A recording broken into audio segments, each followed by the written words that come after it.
Hola, buenas tardes. ¿Cómo están? Nuevamente acá reunidos en la plataforma de Artefe, del Museo Virtual de Arte Santafesino de la Defensoría del Pueblo. Y en este caso va a ser un encuentro, creo que muy atractivo. Vamos a tener oportunidad de conectarnos, de vincularnos con el coordinador del Museo de Ciencias Naturales Florentino Ameghino de la ciudad de Santa Fe. ¡Qué nombre! Florentino Ameghino. Fíjense que estos han sido los pioneros de mantener en alza la visión del ecosistema y su defensa.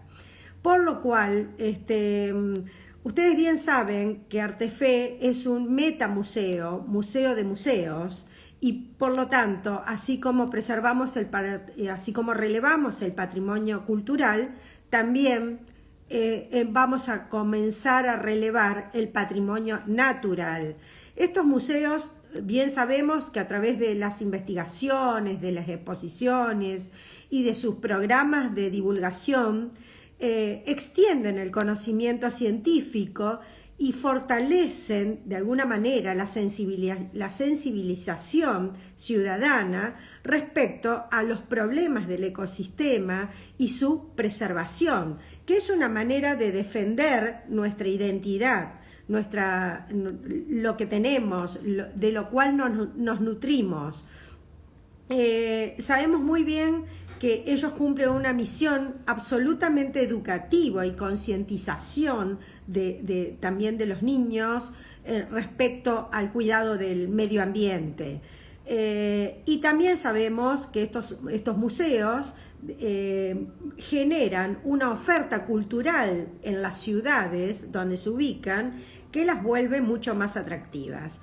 Pero bueno, hoy creo que está bueno decirles que por favor nos pregunten para que yo le pueda transmitir a nuestro interlocutor todas las inquietudes. Miren, yo estoy transmitiendo acá desde Rosario con un ecosistema absolutamente vulnerado por los fuegos. Esto ya prácticamente es una catástrofe.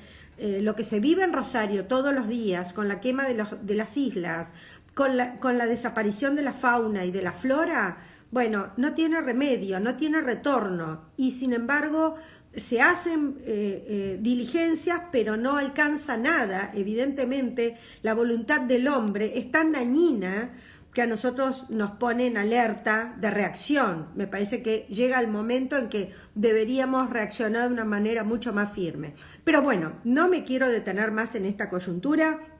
Vamos a recibirlo a nuestro invitado, que es el coordinador del museo. Y a ver si ahí está, esperen. Ay, ahí está. Ahora está. Se Hola, llama hola. Hola, encantadísima de recibirte. Te doy la bienvenida de parte del Defensor del Pueblo, Raúl Lamberto, de parte del equipo de Artefe, Martina Baroni, Paula Monasterolo y Catalina Ruiz.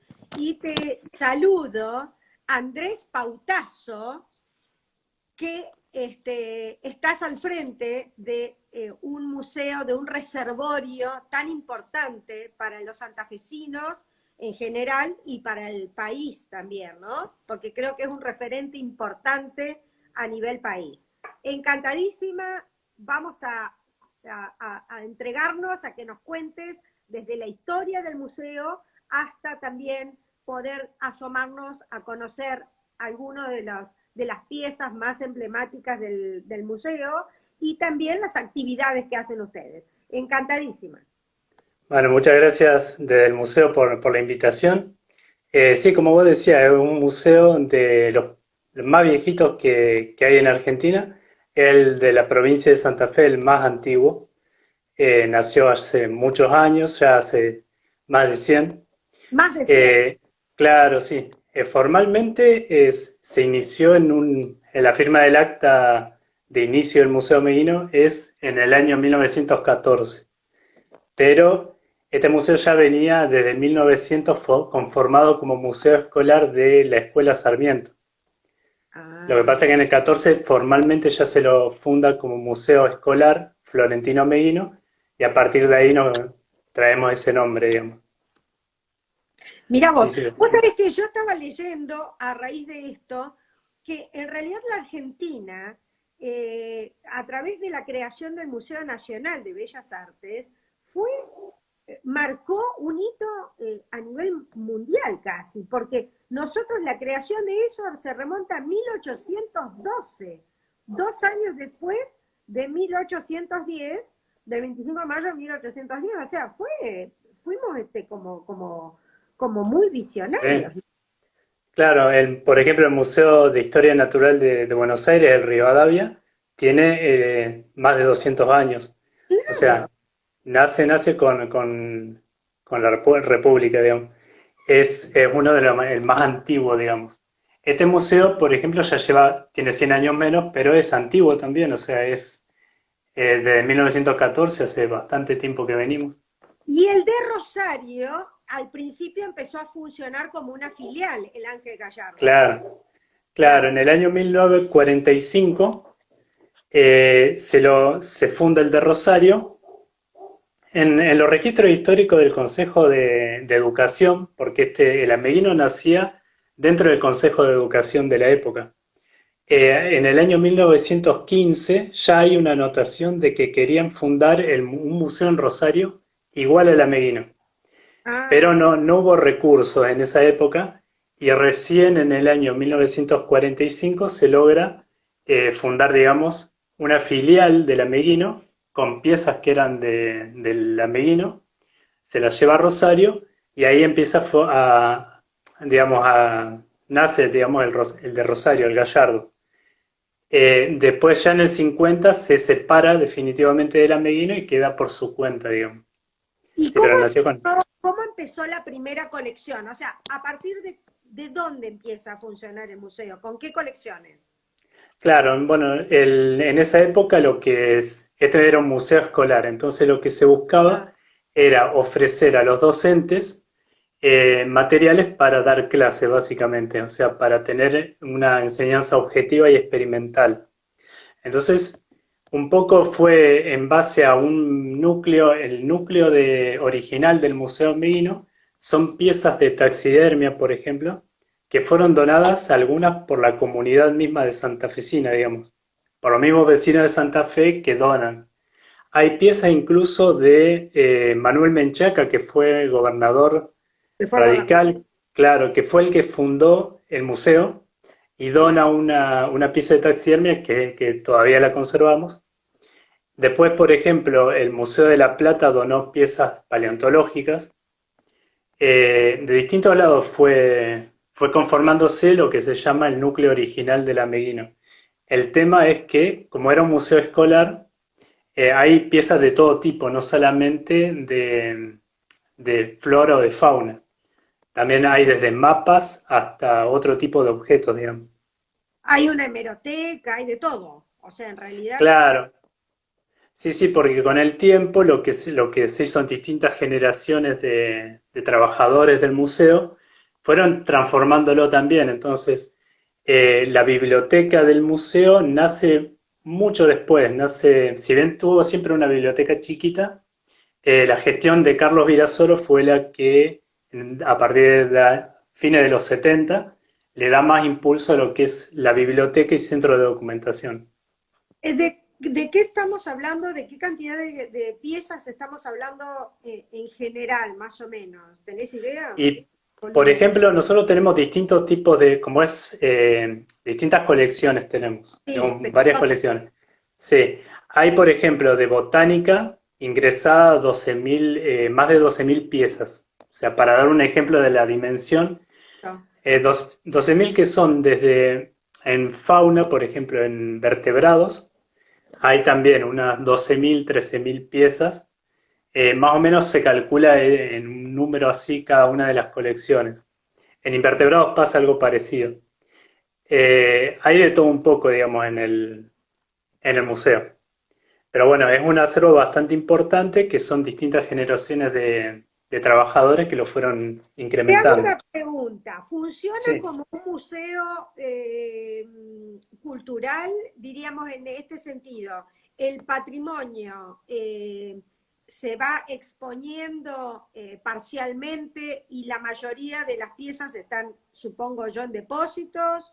¿Necesitan condiciones de conservación? Contanos todo eso. ¿Cómo haces para claro. armar colecciones? ¿Cuál es la rotación?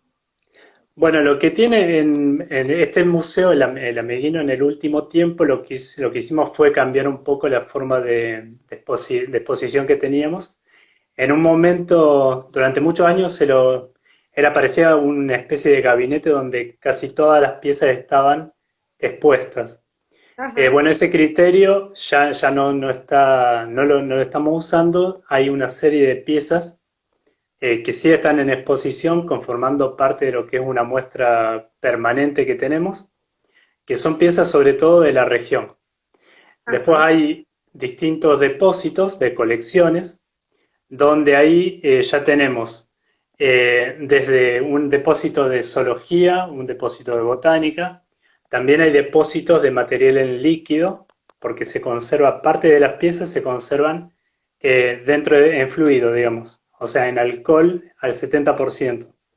Con Ah, ese, claro, hay mucha, por ejemplo, una colección de peces, la mayoría de los peces que están en nuestra colección se conservan en líquido. Después, por ejemplo, la mayoría de las aves se conservan secas, digamos, son pieles, entonces esos van en otro tipo de depósito.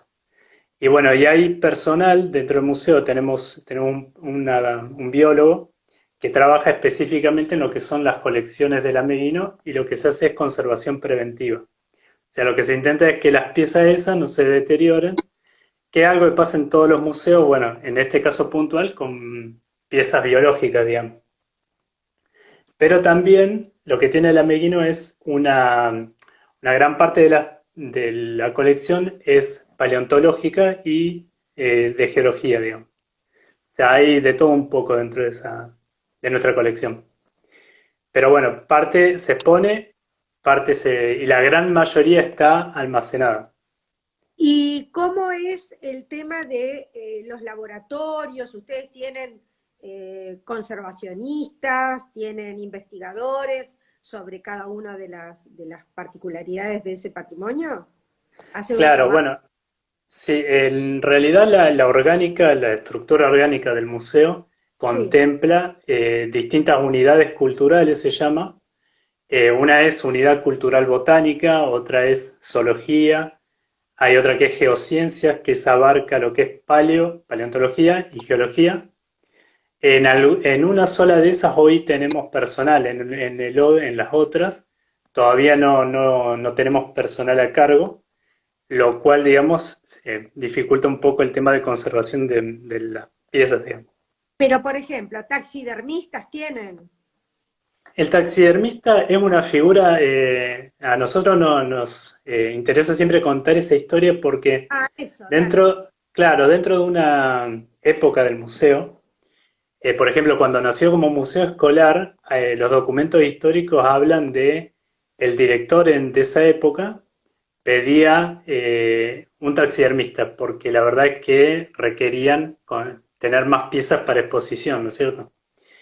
Recién en el 30 hay un taxidermista en el Museo Meguino, que fue un alemán que fue muy conocido en la época, Antonio Bertz se llamaba, que bueno, empezó a hacer las primeras piezas del museo y después hay toda una serie de taxidermistas que fueron enseñándole a otro taxidermista que lo reemplazó en el tiempo y así se empezó a armar una cadena de trabajadores de museo que bueno, llegó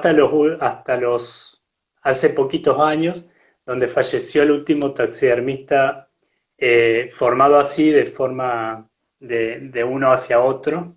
Claro. Y hace poquito tiempo falleció nuestro compañero. A partir de ese momento, la figura de taxidermista fue absorbida de alguna forma por lo que es los biólogos que trabajan con piezas de zoología.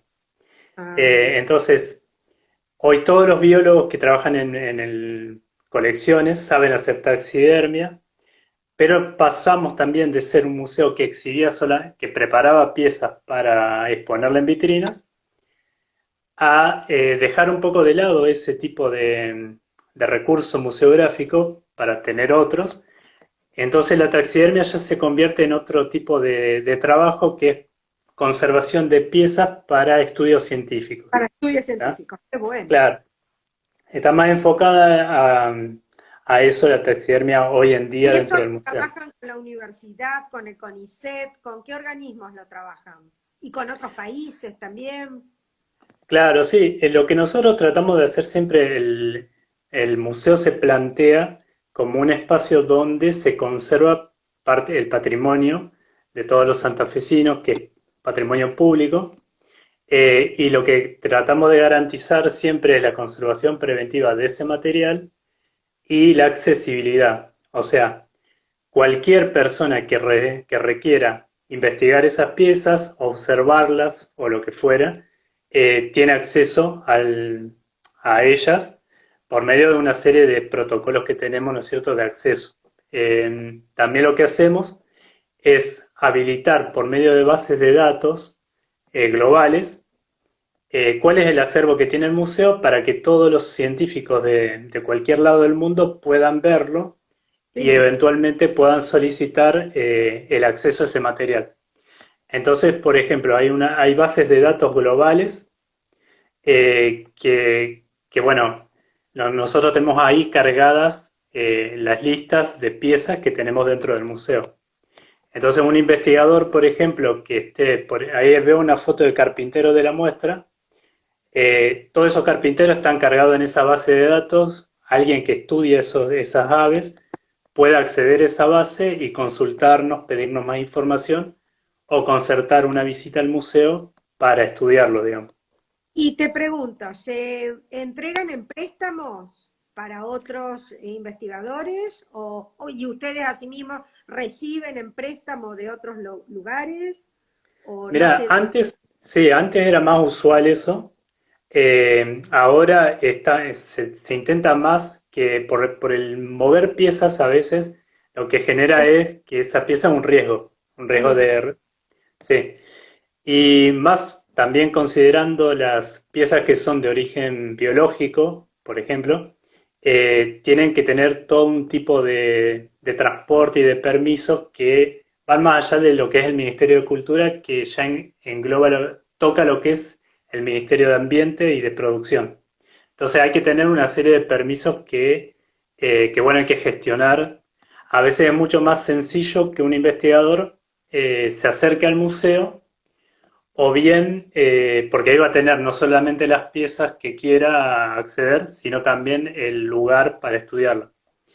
Y si no también, a veces muchos investigadores solicitan fotografías o que nosotros tomemos Ah, ciertas medidas o algunas cosas y le enviemos esa información. te hago otra pregunta. ¿Ustedes Sí. salen a la búsqueda, a la caza, diríamos, de especies en extinción? No, ¿Hacen bueno, algo? eso es una de los cambios grandes que tuvo la institución y en general es un replanteo que tienen las instituciones de este tipo de hace muchísimo, de hace varios años. O sea, Sí. nosotros estamos enfrentando un proceso de extinción masiva de especies a escala global y bueno, los museos de ciencias naturales nos empezamos a plantear hace unos años nuestros mismos procedimientos de adquisición de colecciones. O sea, Ajá. todos estos museos nacen recolectando piezas que estuvieron vivas en algún momento, obviamente, de plantas o de animales. Ahora, eso, digamos, en una época, por ejemplo, había campañas específicas de recolección de piezas, o sea, de cacería o de recolectar plantas para el acervo museológico.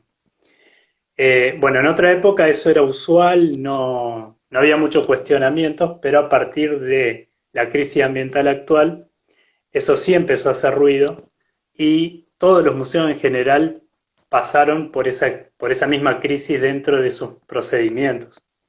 El Museo Medino, por ejemplo, lo que nosotros planteamos es una revisión de los procedimientos de adquisición de colecciones, para lo cual lo llevamos incluso a la muestra. En nuestra muestra expusimos, por ejemplo, la escopeta con la que el museo cazó la gran mayoría de las piezas que uno puede ver en el recorrido.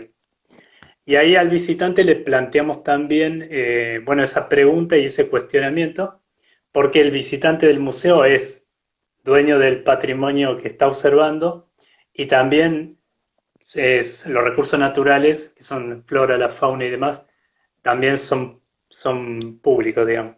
Exacto. Entonces, empoderar un poco al visitante para que también tome un rol de decisiones Activo, y opine sobre el tema ese. claro, un Sí, compromiso. Qué bien que está, qué bien. Claro, es otra mirada. Ha cambiado tanto el tiempo que hoy, diríamos, incluso hasta sería una cuestión de preservación de esos derechos, ¿no? claro, sí, sí. Ah, por Sí, porque encima, sí, por ejemplo lo que hicimos en este caso puntual que nos interesa debatir, es porque las nuevas políticas de adquisición de colecciones de la Meguino no están escritas. Lo ajá, que nosotros estamos tratando de hacer es en base a un dispositivo museográfico, sí, donde exponemos la escopeta y tenemos un dispositivo donde hacemos preguntas y hay una serie de debates. En ese lugar lo que hacemos es interpelar al visitante con este cuestionamiento para, en conjunto con los visitantes, con los usuarios del museo, definir esas políticas de adquisición de colecciones que van, si todo sale bien, la idea era plantearlo para este año, pero bueno, toda esta situación retrasó lo que era el programa, pero quizás para el año que viene, en base a todos los debates que se fueron haciendo dentro de la muestra, eh, porque incluso siempre nos gusta ver eso, o sea, tenemos debate hasta de adolescentes, que es una propuesta pedagógica donde alrededor de esa escopeta y de un tema controversial, real, que es de un museo de Estados Unidos, que un biólogo caza un ejemplar de ave que se consideraba extinta, y cuando la encuentran la coleccionan para el museo. Entonces se arma un revuelo en todo el mundo con ese tema.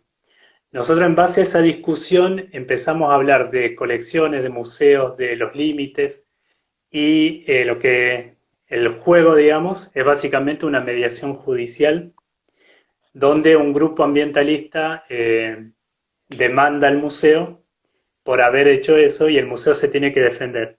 Ambos esgrimen los argumentos y en base al debate se logran algunas conclusiones que eso queda escrito. Y todos esos escritos que van quedando en manuscritos por ahí, en papeles, nosotros ya los tenemos digitalizados y van a conformar parte, dentro de muchas otras herramientas que estamos usando, de estas nuevas políticas de adquisición de colecciones de la Meguino. O sea, lo que buscamos es que esta nueva política del museo sea en coautoría con todos los usuarios del museo. me encanta. Me Sí, parece sí, que no sea algo nuevo. como claro, me parece fantástico. Además, los niños hoy tienen un concepto del respeto de las especies, aún hasta las más insignificantes, que son realmente, es natural para ellos ese tipo de accionar, ¿no? Claro, Sería, sí, sí, es más un cambio de nosotros. Sí. claro. Te hago una pregunta. Este museo, el patrimonio faunístico y de animales, o sea, de animales y de vegetales, ¿representa qué zona geográfica? Fundamentalmente, centro-norte, toda la provincia, en realidad, ¿cómo está Sí. representado? Bueno, mucho tiene que ver con la historia del mismo museo. Al principio, las piezas, el núcleo original que comentaba hoy, tiene piezas de todos lados del mundo. Cuando la Ajá, idea era un museo escolar, bueno, hay en ese núcleo original hay desde un lobos europeos hasta piezas de ballenas y demás, especies marinas, asiáticas, hay de todo un poco. El, con el tiempo esa visión se fue cambiando. En el año 50 el museo pasa a ser formalmente Museo de Ciencias Naturales. Y ahí la propuesta de esa época fue apuntar más a lo regional. Ah, O sea, piezas vinculadas sobre todo a Santa Fe y provincias limítrofes. La mayoría son de Santa Fe, de Chaco, Entre Ríos, algo de Córdoba, muy por arriba Buenos Aires. Eh, pero sobre todo es la región Santa Fe, digamos. Y después, en el último tiempo, que es parte del replanteo institucional que tenemos en el Ameino, acotamos un poco más lo que es el área geográfica de injerencia fuerte del museo a la región que abrazan los ríos Salados y Paraná, o sea, ah, lo que es centro-norte provincial. Nosotros en Rosario, por ejemplo, tenemos al Gallardo, que trabaja sí. bien arraigado en la región pampeana y el río que está ahí al lado de la ciudad. Nosotros estamos un poco más enfocados a lo que es región centro-norte, que abarca otras regiones ecológicas, que no es la pampeana, pero hay una que se llama Espinal, el Chaco santafesino y el Valle del Paraná en el este. Y tenemos muchos animales salvajes, por ejemplo, lo que estamos viendo allí en la imagen. ¿Qué es? ¿Un Claro, puma? ese es un yaguareté. Bueno, Ah, ese es es nuestro, el... es ¿Cómo? nuestro, es típico Sí, sí, nuestro. sí. Ah, Ese, por ¿dónde? ejemplo, claro, nosotros lo que tenemos en la muestra actual, trabajamos sobre esa región entre el Salado y el Paraná, y lo que vamos contando en todo el recorrido eh, es un poco, antes, bueno, el museo se comportaba como una especie de gabinete, entonces entraba a ver todas piezas amontonadas. Ahora lo que nosotros hicimos fue montar una muestra permanente con un guión que va contando la extinción masiva de especies actual. O sea, nosotros vivimos en un periodo donde las acciones nuestras en el ecosistema son tan importantes que deterioramos demasiado la biodiversidad del mundo y desatamos lo que se llama la sexta extinción masiva de especies. O sea, la Tierra en 4.600 millones de años vivió 5 extinciones masivas previas a esta por otro fenómeno. En este caso somos nosotros los que estamos deteriorando la biodiversidad y acelerando los procesos de extinción a ritmo, digamos, alarmantes. Entonces, bueno, lo que contamos en esta muestra es cómo se evidencia esa extinción masiva de especies, que está impactando en todo el planeta, pero cómo la vemos, qué está pasando acá, o sea, cómo se evidencia entre el Salado y el Paraná. Sí, Entonces, en el recorrido nosotros usamos al yaguareté, que es ese que estamos viendo ahí, sí. como una especie que va acompañando al visitante. Nosotros desde el hall del museo lo decimos, el tigre te va a acompañar en todo el recorrido. ¿Por qué? Porque el yaguareté, esta muestra arranca cronológicamente con los relatos de todos los naturalistas que pasaron por la región. Entonces empezamos con los pueblos originarios y los jesuitas Florian Pauque, por ejemplo, que es muy conocido, Sí, sí. hasta los científicos de la actualidad. Entonces lo que contamos es qué fueron encontrando y a la vez qué fueron viendo en cuanto a esa extinción de especies. Entonces el yaguareté va acompañando a todo decimos que te acompaña, porque empieza siendo una especie muy abundante en periodo colonial y termina siendo una especie extinguida. O Casi sea, no hay, termina, casi en no hay. Santa Fe ya no hay. ¿Y En dónde Santa hay? Fe La cuña boscosa. quedan, no, quedan las últimas poblaciones de yaguareté en Argentina son de Misiones, selva de Misiones, que hay Ah, una pequeña población. Hay otra población en lo que es, o un fragmento de la población en la yunga de Salta Jujuy, o sea, una selva de montaña. Sí, Y hay muy pocos yaguaretés, se cree que menos de 10 en el Chaco argentino, que son ambientes chaqueños de provincia de Chaco y Santiago del Estero y de Formosa. Digamos, todas esas provincias tienen algunos pocos individuos. Santa Fe era una provincia donde tenía muchos de estos bichos. Florian Pauque, por ejemplo, menciona que los cazaron tanto y los cazaban tanto por el cuero que salían 4.000 cueros por barco todos los años para qué, Europa. qué bárbaro. Claro, a ese animal, digamos, pasó de ser una especie muy abundante. Nosotros tenemos registro, por ejemplo, los de Lina Beck Bernard, que estuvo acá en Santa Fe en 1850 y pico, y que ella cita casos desde huellas de jaguareté en los alrededores de la ciudad hasta tigres que han matado cerca de Santa Fe, de la ciudad de Santa Fe. O ¿Y sea, es un bicho, sí. el yaguareté de dónde viene? O sea, era nativo de acá, pero vino de con alguna, ¿es europeo o no? No, no, no, es una especie nativa, es una especie, es un predador tope nativo, al igual que el puma, nada más que, bueno, no resistió, como sí por ahí resistió el puma, que es un bicho un poco más plástico aparentemente, no Ah, resistió la presión que tuvo de cacería. Y bueno, pasó de ser, ya te cuento, una especie muy abundante sí, en Santa Fe a no quedar ningún bicho de esto. qué bárbaro. Y bueno, un poco lo que cuenta la muestra básicamente es eso, Qué es cómo... tristeza, qué Sí. tristeza. ¿Y qué se hace hoy, por ejemplo? ¿Qué se está haciendo en materia de custodia, de vigilancia de las especies? ¿Qué se Bueno, y hace? nosotros, sí. Las políticas públicas.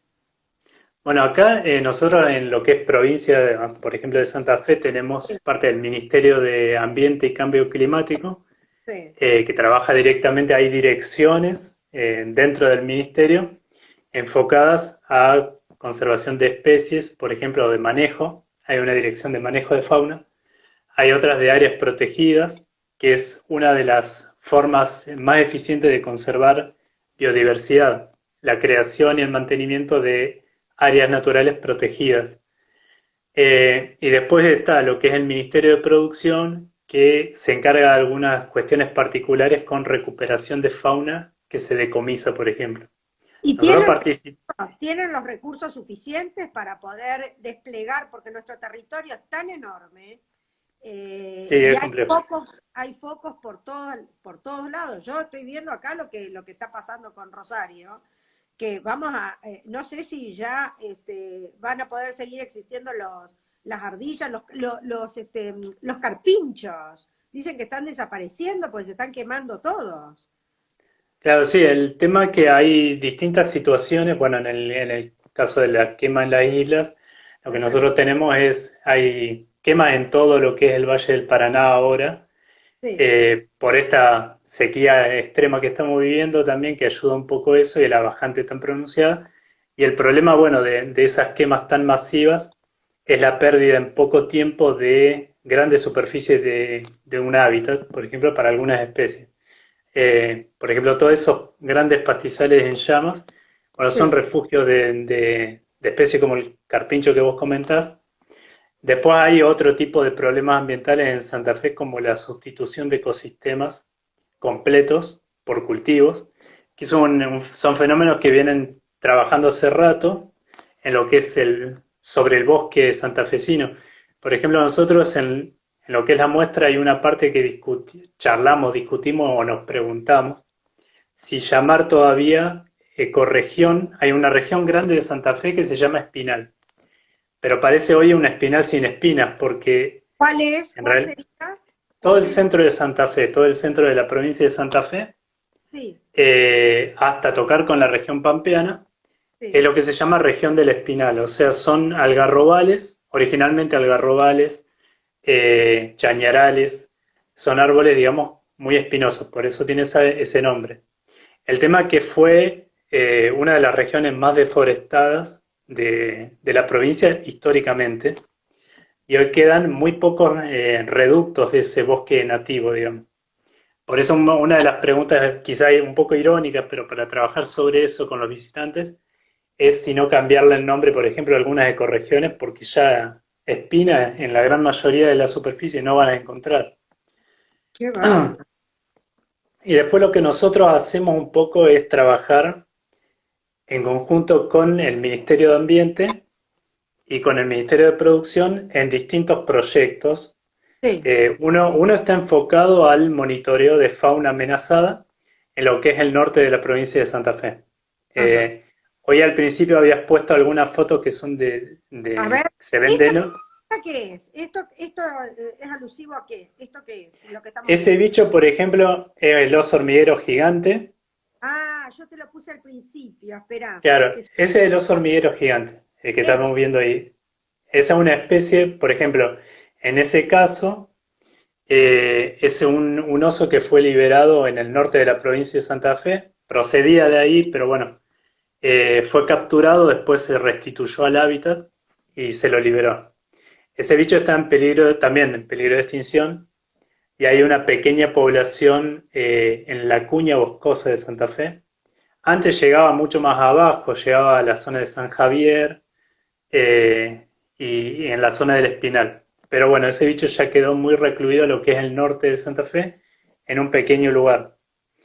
Después hay otras especies también amenazadas como venado de las pampas y otro tipo de bichos que bueno, también están muy amenazadas y que nosotros estamos trabajando con el Ministerio de Ambiente Ese en sería un relevar. venado. Ese sería el venado. Ese pareció, es un guasuncho, Ay, que qué es divino, qué es hermoso. un ciervito que habita en ambientes boscosos, también de la provincia, que bueno, es un bicho de los que está afectado por la pérdida de hábitat. En esa Claro. vitrina, por ejemplo, en esa vitrina contamos lo que es el Chaco Seco santafesino, que es un ambiente muy, muy reducido, que está entre tostado, más o menos para hacer una idea, la gente está entre el sur de Tostado y Gato Colorado. Todo lo Ajá. que es una lonja en el oeste de Santa Fe, donde el bosque es muy particular. Hay una pequeña lonja donde habitan tres quebrachos. Entonces ese bosque se llama Bosque de los Tres Quebrachos, es bastante particular, tiene fauna típica y está muy amenazado de extinción todo el ecosistema, porque fue deforestado casi en su totalidad para los cultivos de soja, por ejemplo. Entonces hoy en día quedan islas de monte, son pequeños islotes donde quedó la fauna y la flora amontonada ahí. O sea, son los últimos reductos que hoy quedan de ese gran ecosistema, que es muy particular, digamos. Y la invasión con los pesticidas, con todo lo contaminante del ambiente, repercutió mucho en desaparición absoluta de determinados especímenes. Sí, hay mucho, bueno, el tema de las pesticidas que ven acompañados de todo la agroindustria, digamos. Sí. Bueno, son problemas sí, masivos y generales que afectan a todos los ambientes y que seguramente han tenido impacto en disminuir la diversidad de flora y fauna. Eh, que hay especialistas, hay investigadores que trabajan mucho específicamente en eso, en universidad, por ejemplo, hay varios dedicados específicamente a lo que es ecotoxicología o cómo impactan este tipo de productos sobre diversos organismos acuáticos, terrestres y demás. Pero sí, son de los grandes problemas que tenemos. O sea, todo lo que es la pérdida de biodiversidad y el impacto que generan este tipo de aplicaciones masivas de productos agrotóxicos y demás al campo, ¿no? Y estas invasiones que estamos teniendo últimamente de langostas que vienen como arrasando todos los que vienen del norte, no sé de dónde. ¿Qué? Claro, sí, sí hay en realidad eso, bueno, habría que verlo bien, hay una manga de langosta así que Esa viene, manga, viene sí. hablando hace rato, pues la vienen siguiendo y son fenómenos que se están viendo en otros lados del mundo también. Pero bueno, hay mucho vinculado con esto de el cambio climático global que está habiendo, hay mucho en estudio también, ¿no es cierto? De todo ese tipo de manifestaciones que estamos viendo últimamente. Pero bueno, acá en lo que es puntualmente la región santafesina, tenemos, sí, muchos problemas más serios que lo que son las langostas, por ejemplo, A ver, que es, contá. no, justamente que estamos perdiendo, quedándonos sin mucho tiempo también para actuar, o sea, cada vez queda menos tiempo porque avanza la frontera agrícola sobre ecosistemas y no estamos ganando suficientes áreas protegidas, por ejemplo, que es uno de los pilares de la conservación de biodiversidad. O sea, nosotros ahora, por ejemplo, como institución, más allá de mostrar en una sala el problema y tratar de activar, digamos, un poco la conciencia más crítica sobre el tema, que eso ya es un montón, porque Sí, poner esto en la sexta extinción masiva, mostrarla cómo está impactando en Santa Fe, al lado tuyo, no nos queremos solamente quedar con eso, con mostrarlo, sino que también ir un poco más allá e impactar de otra forma, o sea, hacer acciones de conservación que dejen algo también. Por eso la asociación entre el museo y otros organismos del mismo gobierno o las ONG que trabajan en temas ambientales, con las cuales también estamos muy vinculados, tratamos de enfocarlo en acciones directas. Una, por ejemplo, es trabajar bastante fuerte en lo que es la región de los bajos submeridionales, sí. en el norte de Santa Fe. Es una región muy olvidada, muy de grandes pastizales y humedales, donde quedan las últimas poblaciones de venado de las Pampas y está el núcleo poblacional de Aguaraguazú, que es el gran lobo sudamericano. Sí, Son dos monumentos naturales de la provincia, dos especies en peligro de extinción, en las cuales estamos enfocando lo que es proyectando lo que es una creación de una gran área protegida. O sea, ajá, algunos estudios científicos, por ejemplo, llevaron a una hipótesis que demuestra que ese lugar va a ser en un futuro no tan lejano, digamos, el refugio de muchas especies amenazadas, porque la huella humana va impactando cada vez más en los ecosistemas y por el mismo cambio climático global que va corriendo a las especies. Entonces, para ganar un poco de tiempo, es un poco la prioridad nuestra enfocarnos a esos lugares que en el futuro van a ser los lugares donde se van a refugiar las últimas poblaciones importantes de especies amenazadas que nos quedan. Es un poco el enfoque que tenemos ahora, ¿no es cierto? bastante. Desde ya te anticipo que para a nosotros como Defensoría del Pueblo y defensores del medio ambiente y demás, todos esos temas que en lo que podemos servirles a ustedes de nexo con los órganos del Estado, perfectamente. Fíjate que no hemos tenido todavía tiempo de abordar el relevamiento digital de los museos de ciencias naturales, pero es Sí. ahora lo que lo vamos a empezar a hacer. Y vamos a trabajar, me parece, en conjunto también con todos temas medioambientales que son fundamentales para ayudar entre todos a defender nuestro planeta, ¿no?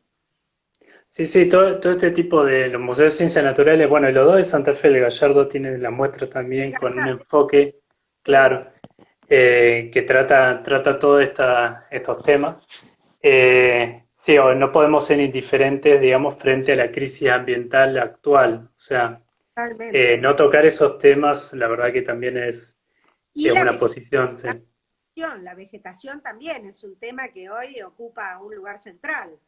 Todo Sí, las sí, especies que también cumplen una misión y por el tema de ganar terrenos en función de la producción, a veces se, claro.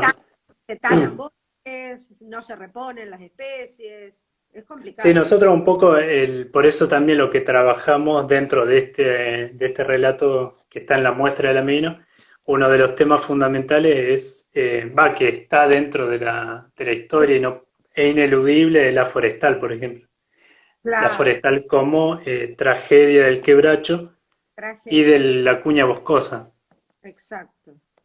Pero Nosotros bueno, tenemos, sí, sí, sí, tenemos esos ejemplos que han sido paradigmáticos, ¿no? sí, sí, totalmente, porque bueno, la cobertura vegetal sobre todo es lo que eh, va, los ecosistemas básicamente en su totalidad, si uno los reemplaza, los sustituye por sistemas productivos, es donde pierde todo lo que, todo ese ecosistema lo perdió, o sea, vamos quedándonos cada vez con menos espacio, sí. Ahora, evidentemente acá, para defender, acá están escribiendo sobre los corredores biológicos, para tener una visión específica y global, tienen que unirse todos los estamentos públicos y los no públicos, pero todos ir tras esa trazabilidad en función de la preservación. Universidad, gobierno, ONGs, científicos, todos tienen que estar abocados a que, y ustedes tendrían que tener mejores presupuestos para que les permitan moverse con mucho más competitividad y eficiencia, ¿no? Porque a veces yo sé cómo es este tema, que los presupuestos no alcanzan para toda la ambición y las necesidades que están determinadas para un cargo tuyo como coordinador de semejante patrimonio, ¿no? Y semejante responsabilidad social. Sí, sí, sobre todo bueno, el plantel, digamos, de estos museos, sobre todo son planteles de Reducir. personal reducido, sí. Que, bueno, lo ideal siempre es contar con más profesionales que hay muchísimos en Santa Fe Sí. tiene la suerte de tener muchos y buenos profesionales en distintas materias, y que No, obviamente trabajar con el sistema de, perdón, con el sistema de pasantías, eh, también.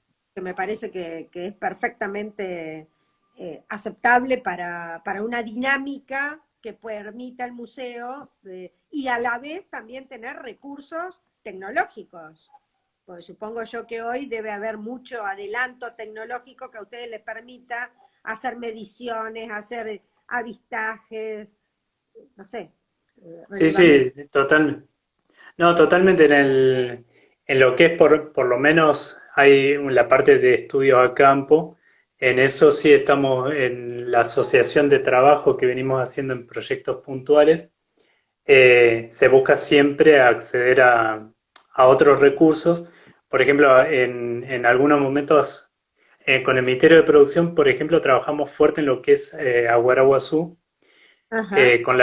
con la recuperación de individuos, o sea, se trabaja fuerte con la Granja La Esmeralda Ah, y claro. con la Dirección de Manejo de Fauna del Ministerio de Ambiente para recuperar los ejemplares de Aguaraguazú que a veces aparecen en ciudades, pueblos. Son bichos que también están un poco desplazados por estos problemas ambientales, tantas injerencias nuestras sobre los ecosistemas, a Claro. veces producen este tipo de efectos no deseados. ¿Y ustedes Entonces, tienen, bueno, por ejemplo, drones? ¿Tenés algún dron? el museo no, ambiente cuenta con otro tipo de estudios y de trabajos con los cuales sí. Por ejemplo, en el tema de los bajos ya se han probado, hemos probado, digamos, filmaciones con dron dentro de lo que son los pastizales de los bajos para hacer algunos relevamientos. Y después lo que tenemos en conjunto con el Ministerio de Ambiente, porque hicimos un vínculo entre lo que es ambiente, a la asociación BIOS, que es Ah, una ONG, sí. eh, y digamos el museo, y entre las tres partes y Nación, porque en eso también a veces nos Qué vinculamos bien, con lo que es la Dirección de Biodiversidad del Ministerio de Ambiente de Nación. qué bien. Hacemos equipos un poco mixtos, digamos, de distintos técnicos, en los Interdisciplinares. cuales, claro, y tenemos instalada en el norte de Santa Fe, en una reserva natural y en un área que estamos postulando para área protegida, una serie de cámaras trampa, que son las cámaras, digamos, con sensores, donde uno trata de registrar, digamos, especies crípticas o difíciles de ver por la densidad que tienen. Entonces, bueno, con eso estamos haciendo lo que es el relevamiento de venado de las pampas. Qué bueno. Eh, por ejemplo, ahí en una de las fotos que al principio pusiste son dos de cámaras trampas que son Estas de la noche. de la Esta, noche, sí. Esa es ah, un pecarí, esa es un puma. Es entonces, una, esto, un pecarí. y ese, un pecarí de collar, que es el Esto, chanchito de chancho. Ah, monte. chancho de monte. Claro, que es un chanchito de monte que, bueno, está categorizado como vulnerable también a la extinción en Ah, Argentina. Queda en varias partes de Santa Fe, pero no es tan común como era antes. El otro es un puma, que es un bicho que también registrado. Estos dos bichos fueron registrados en una reserva del norte de la provincia donde todavía se conservan algunos ambientes de chaqueños, digamos. qué bueno. Bueno, es cuestión, mira, Andrés, nosotros desde Defensoría te vamos a ayudar. Es cuestión de pedirle al gobernador los elementos que ustedes están necesitando como para, yo estoy segura que van a salir los recursos de algún lado, o sea, ustedes tienen, bueno, un ministro, ¿no? Del Ministerio de Innovación, del Ministerio de Cultura. De cultura Este, somos nosotros, sí. pero bueno, hay que insistir para que compren, por ejemplo, supongo yo que para el laboratorio, para la ciencia que ustedes llevan a cabo también, se necesitan siempre elementos, pero eso tiene que estar hoy, es una herramienta que defiende a la sociedad Sí, hoy, toda. justamente uno de los planes, el plan del museo, cuando hubo una transformación institucional hace unos años, planteamos bueno, un plan en tres etapas. Y ahora estamos en la tercera etapa. Las dos primeras fueron más enfocadas a espacios de uso público y museográfico, digamos. Una transformación de ese tipo y ahora estamos planificando la tercera etapa que es ya el desarrollo más de la colección científica y los laboratorios del museo para fortalecer lo que es la pata colecciones e investigación. Qué bueno. Es un plan en el cual estamos trabajando, aprovechando un poco este parate de Sí. la pandemia esta para armar un plan un poco más cerrado y empezar a trabajarlo. Bueno, realmente me parece, mira, mira, acá vamos a poner algunas imágenes de lo que era Ah, el museo. claro, Es, esa eso, foto es, ¿dónde en, funcionaba? Contanos un bueno, poco. en la foto anterior, ¿Esto la lo foto tenés anterior, o no? esa por ejemplo es Sí. la foto, una de las primeras fotos del Museo Escolar Florentino Meguino. Fíjate que hay todos eh, bancos de escuela, o sea, ahí se daban clases, y las vitrinas esas que están ahí todavía están en el museo, todavía las Ah, tenemos. Y bueno, algunas piezas de ese núcleo original también están en el museo actual. muy Pero sí, onda europea, muy onda claro. del Museo de Ciencias Naturales de Londres, por ejemplo. Es Bueno, precioso. el museo ese original eh, estuvo sí, 10 años más o menos en ese lugar, que era el salón de actos de la Escuela Sarmiento. Ese por ejemplo, es el mismo museo, pero ya sin los bancos, porque no entraba más nada, y Qué, abarrotado completamente.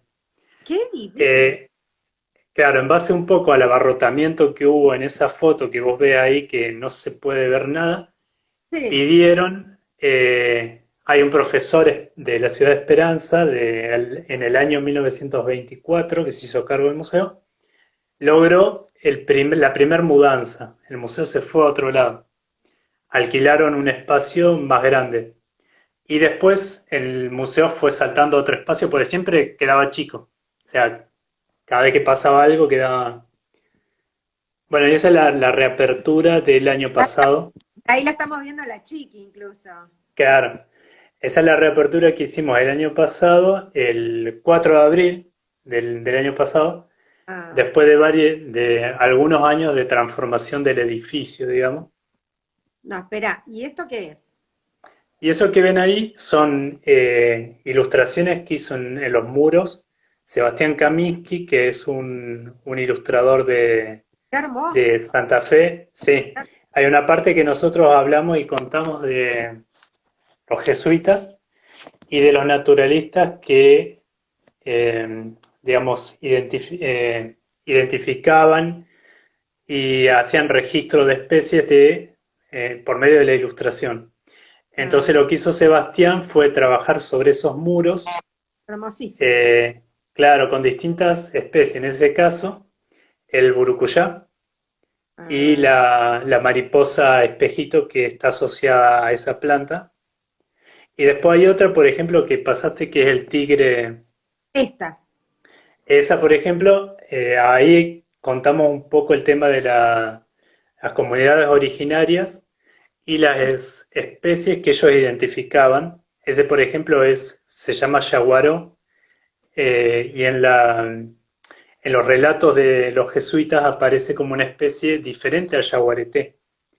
Ah, Pero que mira. bueno, ahí un poco nosotros hablamos en esa parte trabajamos con una chica que trabaja en etnozoología y que trabaja con las comunidades originarias y que también nos permitió, en base a todo este planteo de muestra, en un momento transformar un poco la muestra con un com de la primavera de Formosa, que vino al museo a ponerle una capa, digamos, de sentido desde el punto de vista de los pueblos originarios. Entonces intervenimos un poco la muestra Qué bueno. con ese perfil durante una... Escucha, Andrés, vos sabés que se Sí, nos va el tiempo, porque es una, me parece que vamos a tener que hacer otro nuevo cortísimo. encuentro. ¿Sabés qué nos quedó de todo? Sí, Pero sobre todo el tema de la huerta orgánica, toda esa cuestión nueva del tratamiento, de lo que consumimos también, que yo creo que deben ser materias que ustedes también